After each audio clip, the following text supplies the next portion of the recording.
A lot of residents are shaking things up by voting to radically shift power away from the mayor. If you see a wild animal, what should you do? Have you ever thought about that? You know, a lot of you have been reaching out to us asking that question after recently spotting a lot of wild hogs in Horry County. Jenna DeAngelis live for us this morning. I have to admit, I have absolutely no idea what I would do if I was in that situation, Jenna. Yeah. The Triple H factor. Nothing to mess with. Yeah, hot, hazy, and humid.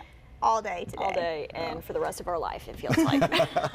Happening today, SCDOT having some big discussions about I-73, and it could end up costing you more down the road. Right, Alex, I got to ask you, though, you know, obviously Bausch Lindemann jumped in on those incentives that we offered, but are we getting any idea of any other companies that might be on the fence about moving to Horry County yet? A very important story to talk to you about this morning. We've got new video of Al-Qaeda, and it shows what looks like the largest and most dangerous gathering of Al-Qaeda in years.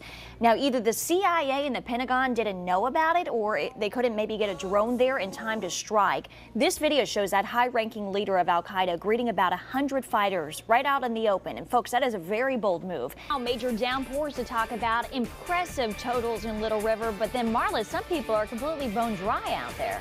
New details this morning on a mom who led police on a chase with her young child in the car right next to her. Police say they tried to pull over 34-year-old Aubrey Coy after she took off with her daughter during a supervised custody visit. They now believe she was on cocaine when she drove off, flipping officers the middle finger and not stopping when officers laid stop sticks down on the ground. She eventually came to a stop in Michigan when those rims literally fell off her car. David, my favorite story here. Okay. Rule number one, if you're going to break into someone's home, don't log onto your Facebook page on their computer. You see, the homeowner from Minneapolis noticed that his computer was still on when he got home. I replied, "You left a few things at my house last night. How can I get them back to you?"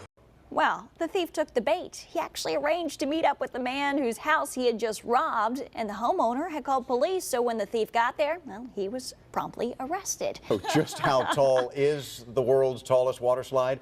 17 stories. No. Yes. This, from a person who is terrified of heights, that just makes me like sweat instantly, I think. We'll do it next week then. Okay, good. You know, it's getting harder to figure out the right plan for us because the whole point is making sure that we're not getting the overage fees. Right. That is the key, especially of teenagers who like to text. Yeah. Got one of those. NBC's Chris Glackham has a closer look at it this morning. Lots of news coming out of Brazil with the World Cup in full swing, including a bizarre story of one player who literally took a bite out of the competition.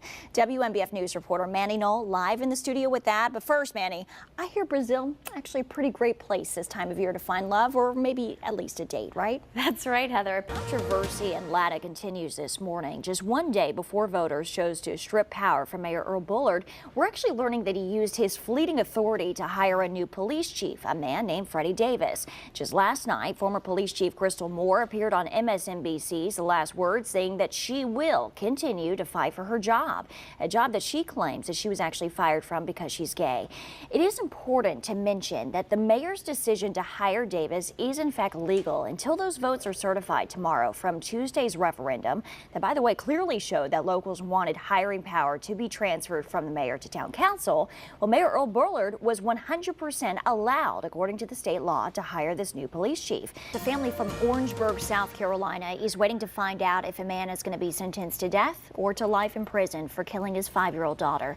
Now, the verdict's going to be read sometime this morning in Hawaii, but obviously with the time difference, it is 12:57 there right now. And new this morning, folks, a couple arrested in Florence, now behind bars after an elaborate scheme involving an online escort ad, a robbery, and then murder in Texas. We have WNBF News reporter Mandy Knoll live with the brand new details from overnight. Good morning. Saturday should be a nap day. I could get down with that. I could do a nap. I could also, I have a lot of chores. Or I was going to say either nap day or clean out the closet day. Maybe a little bit of both. Well, I got to say, we've got some friends that have a big event planned outside. I needed to open up around, say 2 or 3 o'clock. Can we do that? Oh, that's going to be that's going to be a tall order. Yeah, it is. Yeah. I know. Thanks, Marla. Give you a little money and see if she can do something. Guy with the best glove, Brave shortstop Paul Janis scooped up the bat, which got loose for a bit. And naturally, the Braves bat boy, get it? While he took over from their poor kid. Man, he got the ugly job of walking the bat, wrapped in a towel into the dugout, and finally set it free. He's like, hey, Wow. I did not sign up for that job. Two Texas boys born as conjoined twins are finally leaving the hospital.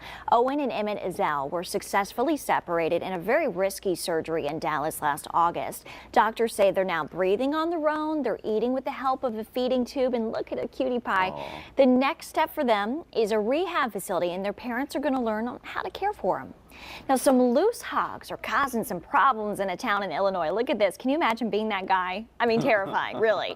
The hogs belong to a farmer who apparently keeps them on his free-range farm, but police have gotten about 10 complaints just since December. They're showing up at gas stations, at Applebee's, you name it, they're there. 100% chance of rain tomorrow.